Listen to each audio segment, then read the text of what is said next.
Geralf Cecani wasn't born under a lucky star, more like a sickly moon casting an unsettling glow on his pale, stitched-together life. A necromancer with an eye for the discarded, he roamed Innistrad, stitching body parts into what he called art, shambling corpses known as scabs. Geralf, with his wild ambitions and a social grace that could curdle milk, was a man obsessed. His twin sister, Gisa, wasn't much better. Think of them as two sides of the same coin, both tarnished and stamped with a hunger for something more, something darker. Their path began in Thraben, a place that spat them out like a bad seed. Banished for reasons best left whispered in the dead of night, they ended up in the moorland, a desolate landscape that mirrored the emptiness gnawing at their souls. Here their madness blossomed. They waged war against each other, not with swords and sorcery, but with legions of the undead, their laughter echoing across the moors like a symphony of despair. Geralf, ever the strategist, tried to impose order on the chaos, crafting a list of rules for their morbid wargame, the 5 laws of necro-warfare. No awakening the recently deceased by accident, and definitely no stealing each other's zombies. Gisa, with the temperament of a rabid weasel, scoffed at such niceties.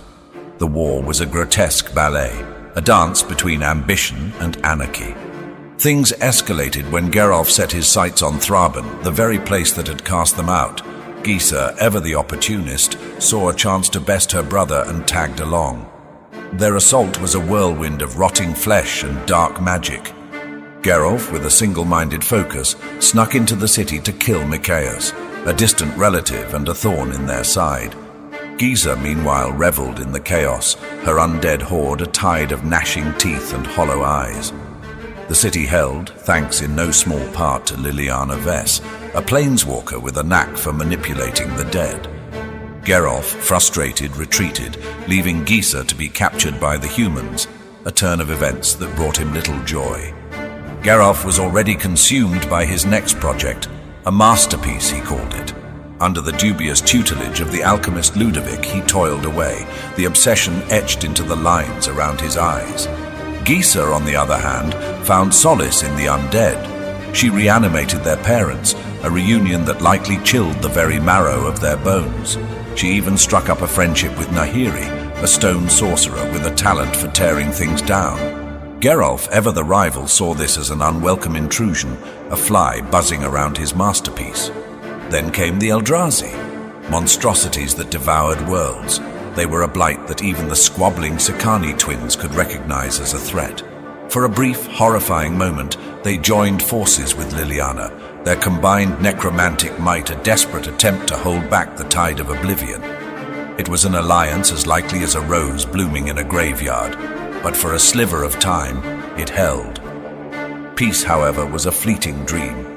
2 years after the Eldrazi threat receded, Gisa reappeared in Geralf's life, a ghoul in tow and a glint of madness in her eye. She planned to move in.